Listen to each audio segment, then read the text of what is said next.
Hello guys and welcome back to yet another video, and guess what, Real Madrid has truly returned, or have they?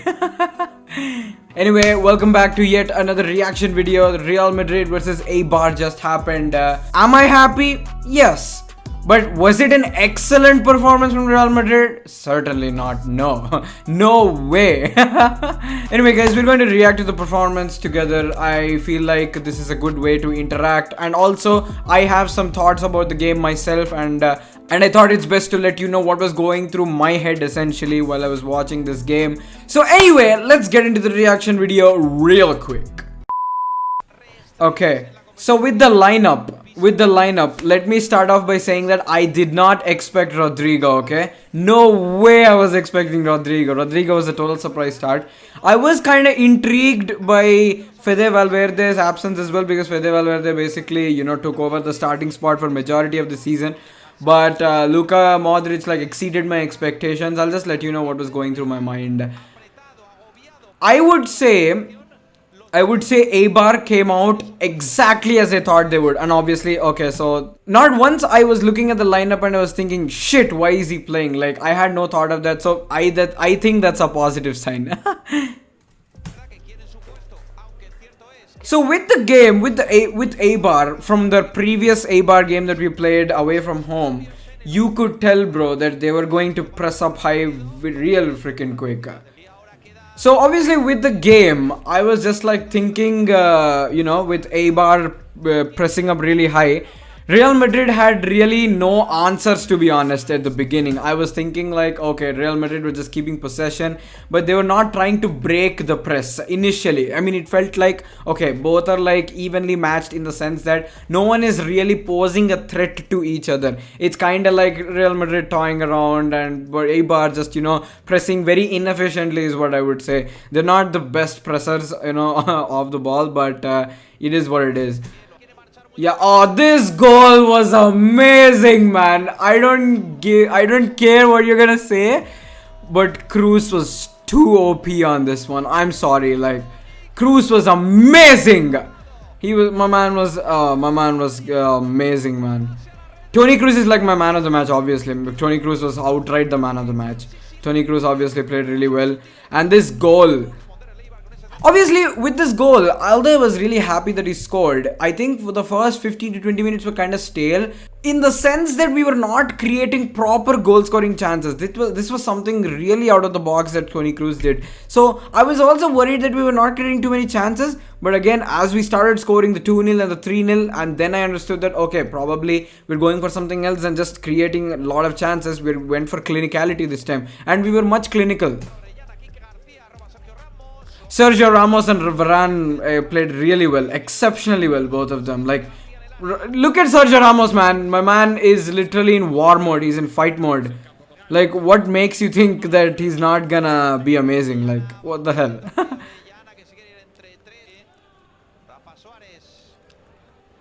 So the first 15 to 20 minutes were pretty stale, I'll say that. Thibaut Courtois was also not challenged enough in the first half. Thibaut Courtois barely had been challenged because of the amazing defensive work that was done by the Real Madrid team. With the Real Madrid team, Dani Carvajal would make a mistake and Sergio Ramos would cover up. Something or the other would keep happening, in the sense that if someone made a mistake, there'd always be a guy who was at the back of it, just saying that no problem, I got this. And that's what I loved about today's game, to be honest. That's the only thing I think I loved about this game.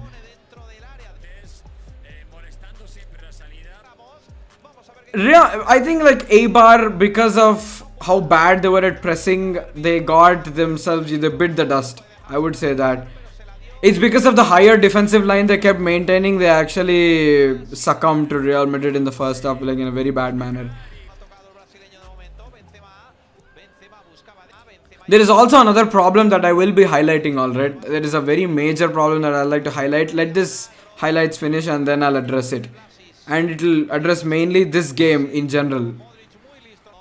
Modric played really well. I was really impressed by Modric as well. Modric is also doing really well in terms of the ball recoveries and, getting out of tight spaces to, put in a very good ball.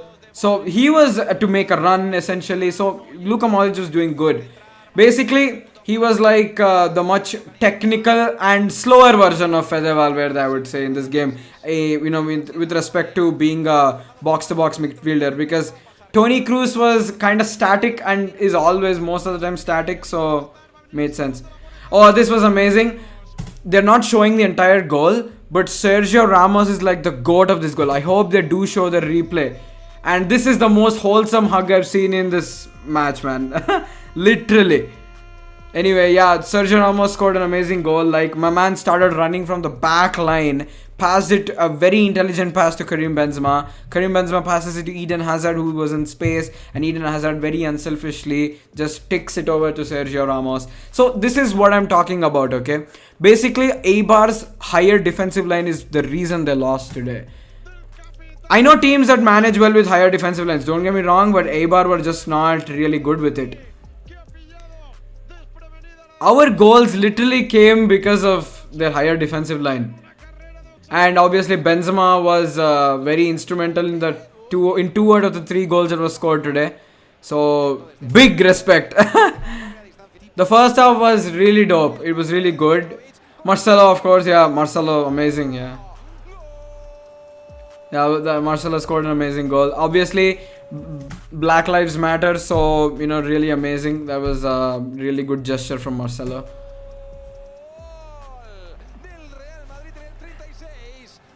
Obviously, Marcelo has finished so many goals like that, so it's not a problem. Marcelo was, found in space. Once again, you could see Hazard was quite instrumental in that goal. Hazard was the one who made the shot. If you have missed that out, basically Hazard was the guy who made the shot, and Marcelo, was just on the other end of the rebound. Man had space, and that was a typical Marcelo type of goal, and he just put it in. So when halftime comes, I'm just going to say that what I was thinking. Okay, basically, it may or may not coincide with what happened, but that's what I was thinking. I feel like when the second goal was scored, that's when the domination started from Real Madrid. Until then, it was like still kind of stale from both sides. Both sides were just trying to prove a point. But when Real Madrid scored the second one, then they made a statement that yes, that we are here. We have made our mark in the league again. Okay, so I'm just waiting for halftime, guys. I'm just waiting for halftime to happen. So I just want to say something. Okay. Yeah, we did nothing. To be honest, Rodrigo missed a very golden chance for a 4-0, man. Oh my god. Yeah, he needs to be wise with his finishing. And to be honest, if you guys haven't noticed, like Hazard started on the left and Rodrigo was on the right, but Zidane made a really good switch by switching Hazard and Rodrigo on both flanks. And you could see that Hazard's experience came through when he started coordinating really well from the right. And that's when both goals came. And both goals literally came from Hazard being on the right. It's not like Rodrigo was bad, but Rodrigo was a bit raw. He was not really looking for too many options. He was just trying to be safe, if you ask me. Yeah, he should have finished his fam, like, oh my god. He was like free, he should have finished that, but anyway. Okay, so it's halftime, alright?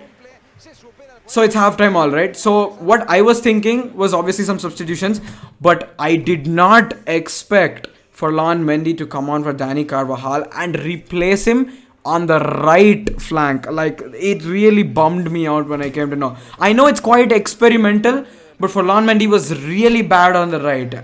Like, don't get me wrong, Ferland Mendy was not a good option on the right.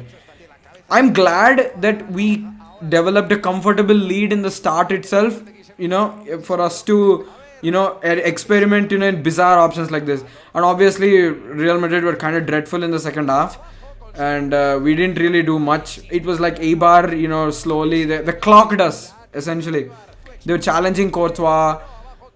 They started to get, from where they can actually attack well.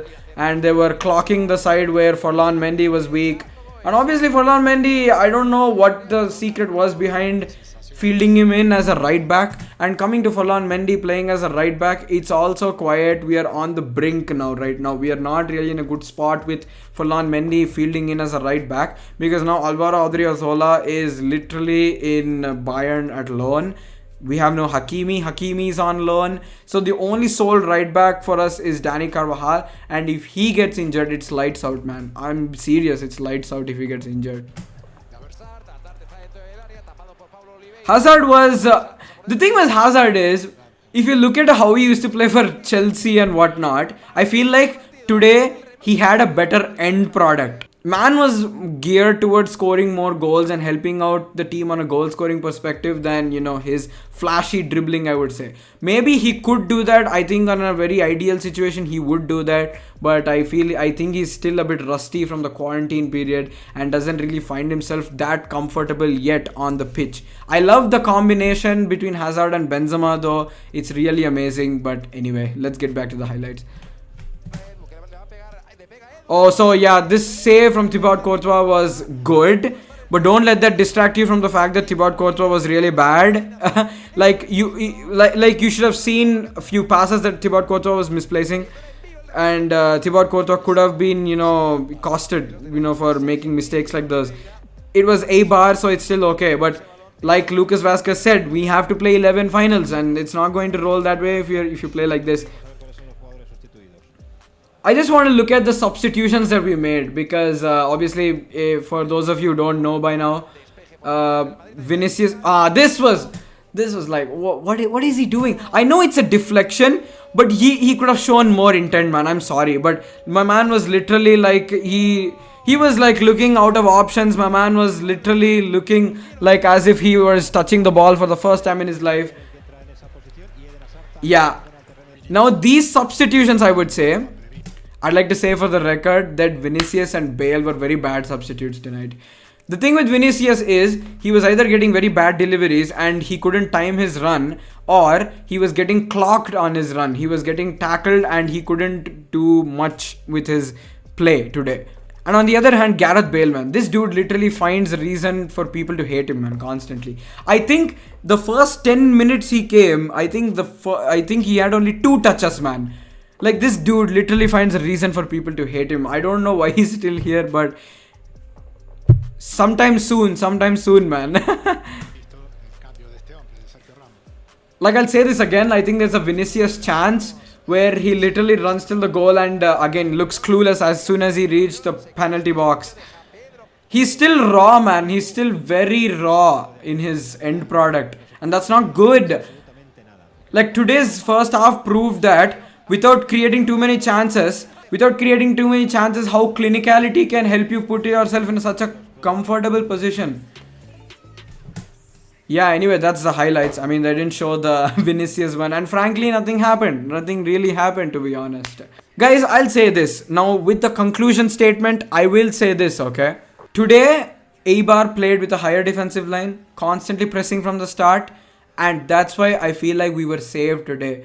Because we still don't have a sole offensive threat. We still don't have a proper number 9. Karim Benzema keeps dropping deep. He doesn't function like a number 9. My man functions more like a false 9. And it's not his fault. That's his natural game style. And I feel like he's the most comfortable in that kind of game style. But today, because Eibar was playing with a higher defensive line, Benzema was able to exploit Eibar by dropping deep very often. And that's how you can see that the second goal and the third goal came into place. It was Eibar, so I feel like we were saved this time to a certain extent. But there will be teams that don't press as high as Eibar. And frankly, Eibar's press is so ineffective that they're bound to make mistakes. So that's the reaction, ladies and gentlemen. I'm happy. I think it's a decent win, but there is work to be done. Don't worry, we will get there. I'll see you in the next video. This was a good win. We have to just keep moving. 11 finals, man. 10 to go. 10 to go. Let's do it, people. Let's do it. I'll see you in the next video. Take care and peace.